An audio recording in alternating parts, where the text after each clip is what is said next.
The Nobel laureate Isaac Bashevis Singer, whose family fled Nazi-occupied Europe, became a vegetarian when from the window of his rented room he saw cattle in shackles being beaten down a ramp to their deaths. Many Quakers and Grahams and suffragettes who fought for emancipation of women and the abolition of the slave trade refused meat so as to avoid violence to their own bodies and to animal life. Those who suspect wars are more seizures of resources often become vegetarians when they learn that it takes 6,000 to 12,000 gallons of water to produce 1 commercially produced pound of flesh. It takes almost 50 times as much water to raise a cow compared to raising the same amount of food from potatoes or lentils or beans. It takes nearly twice as much fossil fuel as the energy it produces to produce a meat-based diet as a vegetarian diet. And that works out to approximately 150 extra gallons of fossil fuel per year. People who try to justify mistreatment of animals by saying that they're stupid and they're dirty are using arguments that have been used historically against those who are marginalized and dismissed. Even if we believe ourselves to be superior, we are not entitled to be bullies.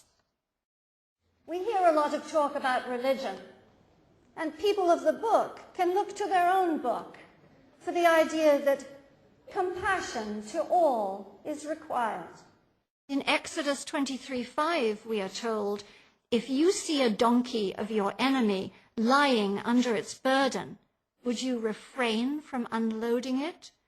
You shall surely unload it with him, which shows the potential of compassion to transcend and even resolve human conflicts. The Quran preaches kindness to animals, stating that all creatures of Allah are sentient beings. Every kind of cruelty to animals is forbidden in Islam. Jesus, looking for a metaphor to describe God's love for humanity, invoked a hen's love for her brood, and in the Sermon on the Mount, he preached, "Blessed are the merciful."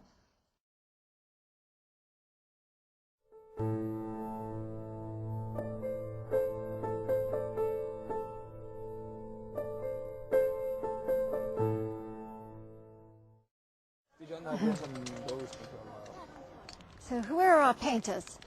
Oh, painters. Come on, painters. Whenever there's tragedy, there's hope. Somebody. What about here?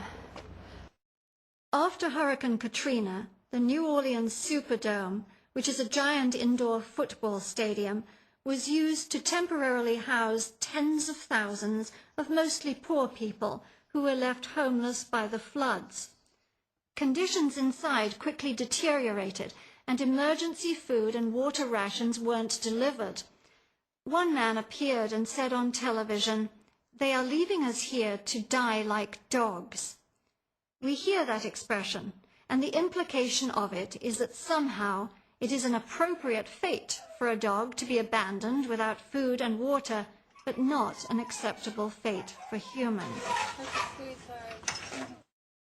Ironically, most animals aren't treated like animals.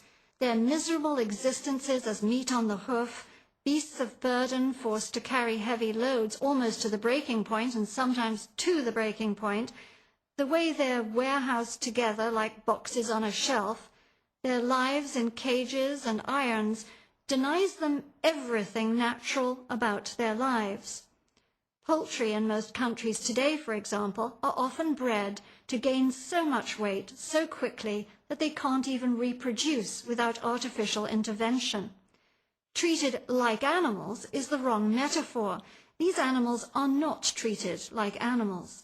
They are treated like things, like commodities, machines, and objects. They are treated like everything but as animals. Before I leave you, I would like to ask who animals are. Not what animals are, because the very word animal, anima, comes from the Latin meaning life, meaning they're not podiums or tables or chairs. We all know that they demonstrate abstract thinking, complex communication, emotions, individuality, culture. All these things have been measured, witnessed, studied, published. But permit me to focus on one quality that is said to be the private domain of humans, morality. Let me give you one experiment. Stanley Wetchland showed that a hungry rhesus monkey would not take food if by doing so another monkey received an electric shock. The monkeys were fed only if they were willing to pull a chain which gave a shock to a monkey they could see through a one-way mirror. Otherwise, they starved. After learning how to do this, the monkeys frequently refused to pull the chain, and in one experiment, only 13% of the monkeys would pull the chain. 87% of the monkeys would rather go hungry than hurt another monkey. One macaque monkey went for 13 days without pulling the chain. Those monkeys who had been shocked themselves were less likely to pull the chain and went for longer without pulling the chain. It showed that these monkeys could relate their feelings to the feelings of others. The experimenters who designed the experiment could not relate. The behavior of the macaques can't be attributed to instinct. Their actions were moral choices. This is the most beautiful demonstration of the classic religious imperative to do unto others as you would have them do unto you. Finally, we are sometimes afraid to be like the other animals, and that is a matter of vanity. Frightened people speak of the danger of anthropomorphism, attributing what they call human nature to animals. There is no human nature. It is shared nature.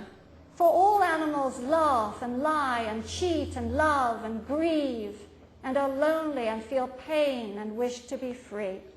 To say they do not is anthropodenial, the denial that we have erected false barriers to keep these others out. When I'm asked, why are you a vegetarian? It's like asking me after all these years, why don't you kill people? Most of us don't crave flesh, even if we think we do. Humans don't get hungry looking at a live chicken the way, say, a cat, a true carnivore, might. Our meat has to be cooked, it has to be spiced and disguised so that we don't feel